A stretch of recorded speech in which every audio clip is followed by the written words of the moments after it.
Good morning, children. Today I, Ms. Nirupama Rootchand, is going to take your online video class of class 12th. The chapter is Sexual Reproduction in Flowering Plants. Now we are taking it as a part 1 chapter because there are many topics in this. So this will be your first part of the chapter. To begin with, we study the structure of a flower. You have already studied from your lower classes that flower is a composed shoot or a compressed shoot. Now what happens is when a shoot or a stem part stops developing, it becomes a bud or it develops a bud and the growth of the shoot stops there. So that becomes a flower which further develops into fruit. So here we have a common structure of a flowering plant. And what are the basic structure? Let us see, it is divided into 4 whorls. From outer to inner we have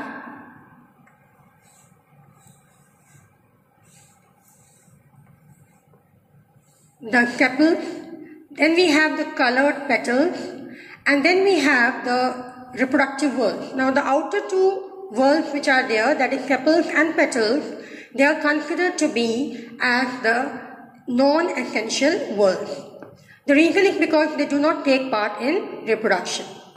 But the other 2, that is the gynoecium and the androecium, they are taking part in reproduction. So they are considered to be as the essential whorls or the reproductive whorls. So you can see in the diagram here that we have a typical flower structure. And the central part, if you can see, of this flower is occupied by the female reproductive part that is known as pistil or carpel. Now collectively, this pistil or carpel is known as gynoecium. Then similarly, we have the male reproductive whorl which is made up of anther and filament. Collectively, this anther and filament is called as androecium. So this is the male reproductive flower. And this is collectively called as androecium, having the upper part that is anther and the next part is the filament. Now you can see the anther diagram. The upper part which is made up of pollen grains is found in the anther. The lower stalk is called as the filament. This is a single stamen or a male reproductive part which is again collectively called as androecium. Now we find that within the androecium, the pollen grains or the male gametophytes are formed. So let us study the basic structural plan of how a male development or a male gametophyte develops. Now if you see the anther here, you will find that it is made up of 2 lobes. So there are 2 lobes of the anther. Each lobe has 2 pollen chambers. So if you take one pollen chamber, you will find that it is actually a part of the anther, of one single lobe of the anther. So I repeat that a single anther is made up of 2 lobes and each lobe has 2 pollen chambers which are called as pollen sac. Now biologically they have been given certain terms, like the entire stamen is called as microsporophyll, and this pollen sac is called as microsporangia. The word micro is especially mentioned for the male reproductive part. So everywhere you will see microsporophyll because this will bear the spore bearing structure. Then this is microsporangia because it is a sac which will bear the pollen grains. So let us see the inner side of this microsporangia. A part of it has been shown in the diagram here, and you can see the outer lining as the epidermis, and then the growth has to take place. A specialized cell, you can see here, from the hypodermal cell region. This is completely hypodermal in origin, and a special cell develops here which is called as archisporial cell. Now archisporial because it is distinct from the others by the presence of a bigger size or maybe having a dense cytoplasm. So we can see here all together it looks different from the other remaining cells. Now this archisporial cell further divides into two types of cell layer. The outer cell layer you can see here is made up of primary parietal layer. That means this archisporial cell divides in such a way that the outer layer forms the primary parietal layer and the inner one forms the primary sporogenous cells layer. So these are the two layers that are formed, which will further continue to divide in their own manner. So let us see how it goes on. Primary parietal layer, you can see, further divides and forms four distinct layers. Now if you see from outside to inside, you will find that there are four distinct layers. So this same primary sporogenous layer, parietal layer, has now developed four layers. You can see here in the diagram. So four layers are there. The outermost is called as the epidermal layer or epidermis. Then you have some elongated cell layer that is called as endothecium. Then we have the middle layer and then we have the tapetum. So four layers are there out of these, which has arrived from the primary parietal layer. So primary parietal layer, it is actually the surrounding layer in which the pollen grains are formed. The epidermis, the outermost, endothecium and middle layer all together take part in the protection of the inner structure. Whereas tapetum, which you see the innermost layer of the parietal layer, is taking part in providing nutrition. It gives nutrition to the developing microspore or the pollen grains. Now coming to the second part, that is the primary sporogenous cell. As I told you, both develop simultaneously, not one after the other. As the parietal layer is developing on the outer side, the sporogenous cells develop on the inner side of the structure. Within the sporogenous cell, we find that a specific type of division takes place that is called as mitotic division.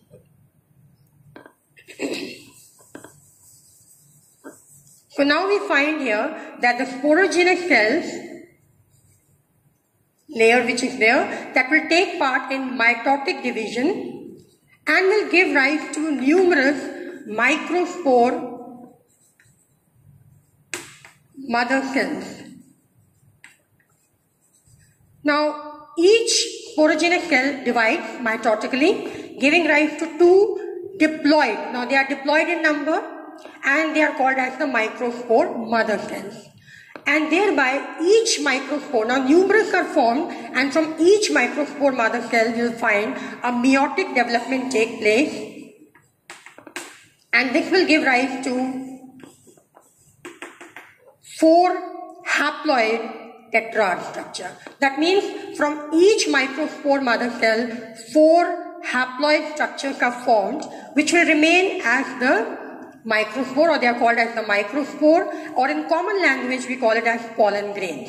You must have seen the pollen grains arising on the surface of the flower. Okay, they are sometimes yellow in color, and if you touch the flower parts, you will find that the pollen shed on your hands.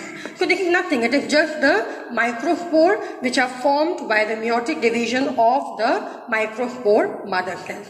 So as a whole, I told you right from the beginning that the first is the epidermal cell, as you can see in the diagram, a specialized hypodermal cell which becomes distinct and is called as archisporial cell, which further divides to form the primary parietal layer to the outer side and primary sporogenous layer on the inner side.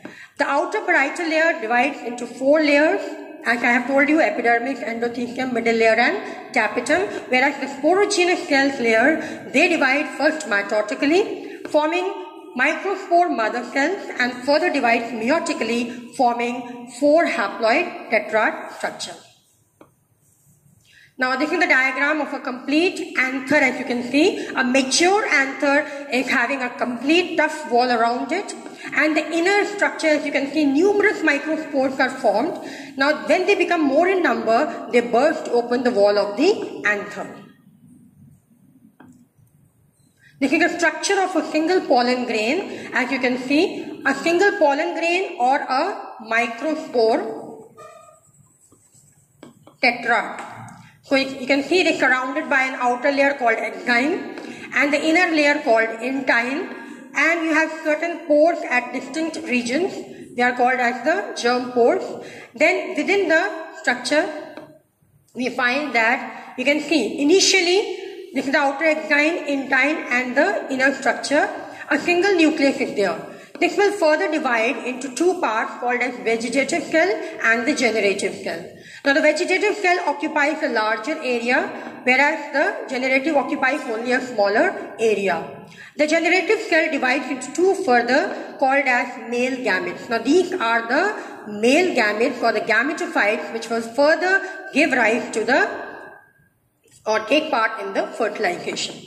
And then we find here it is the time when the fertilization has to take place, the pollen tube, you can see the extension of the cytoplasm takes place, and here we find that the pollen tube is formed. The pollen tube will first carry the vegetative nucleus, then followed by the two male gametes. These are the different ways as shown in the diagram that how pollen tetrads are formed. So they can be in tetrahedral form. They are formed sometimes in isobilateral form, means 2 above and 2 below, and then 3 above, those as you can see, and 1 below. Then we have 2 above and 2 below, and like that in a straight manner, one below the other. So different names have been given: tetrahedral, isobilateral, tetricate, T-shape, as you can see it is a T-shape, and then linear means the straight. So that was the complete development of a male gametophyte. Now we come to the female reproductive part. The female structure, as I told you, is known as pistil or carpel. Collectively they are called as gynoecium. It consists of a stigma, this is the style and the ovary.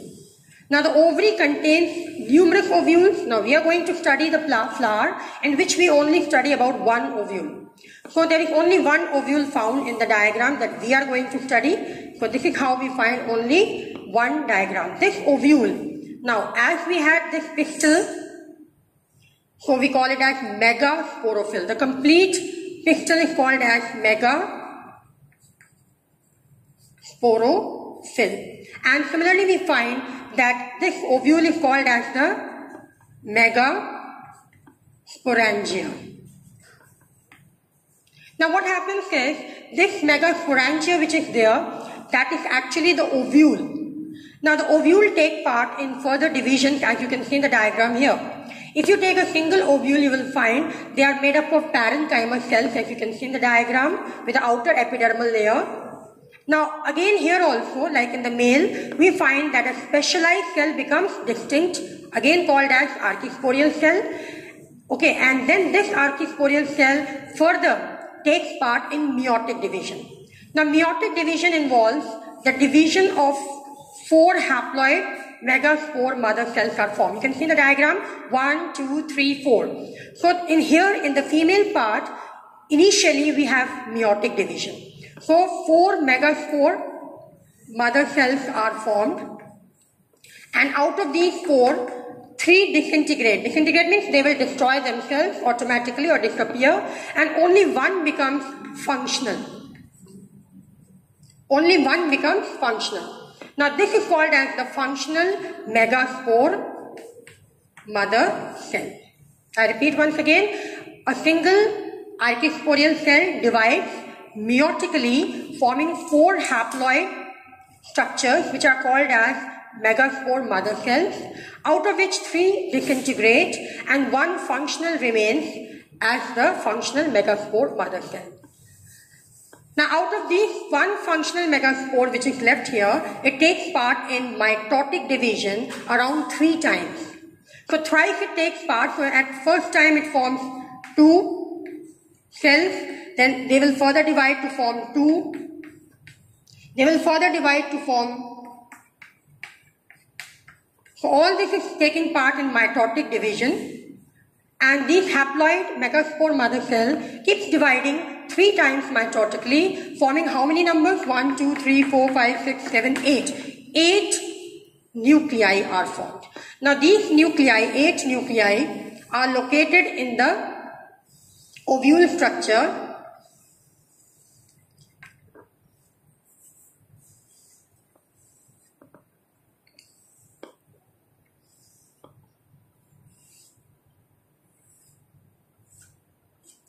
Now this is the central part of the ovule, and here we have the embryo sac, which is formed from the development of this megaspore mother cell.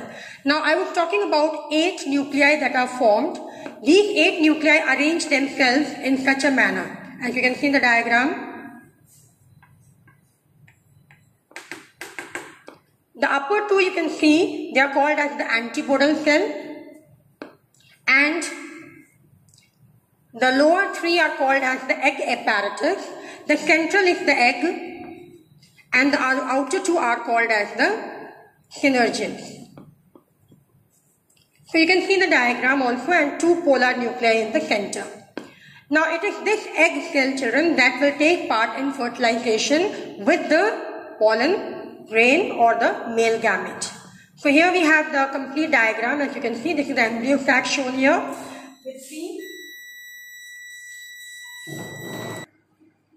So the egg that is formed here is the central part of the egg apparatus.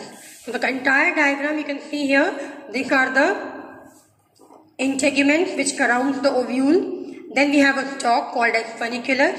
This is the embryo sac in which the 8 nuclei formed by the megaspore mother cell are found. They all are haploid in nature. So this is the complete structure of the ovule, and as you can see there is a small opening. This is called as micropyle. So we can always say that the egg lies on the micropylar site, whereas the antipodal cells, they lie on the nuclear site.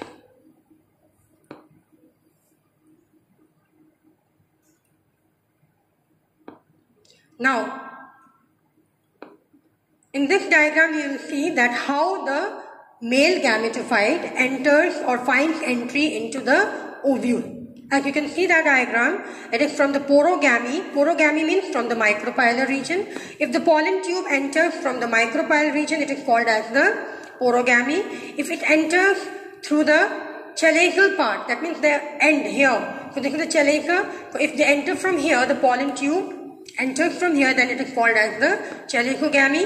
And then we have from anywhere, means it can enter from any region here, so that is called as the mesogamy. So here we have the 3 distinct regions or the ways by which the pollen tube finds entry into the female gametophyte, that is the egg apparatus.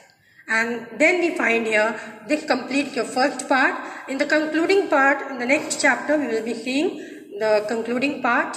So I thank you children for watching the session. Thank you once again.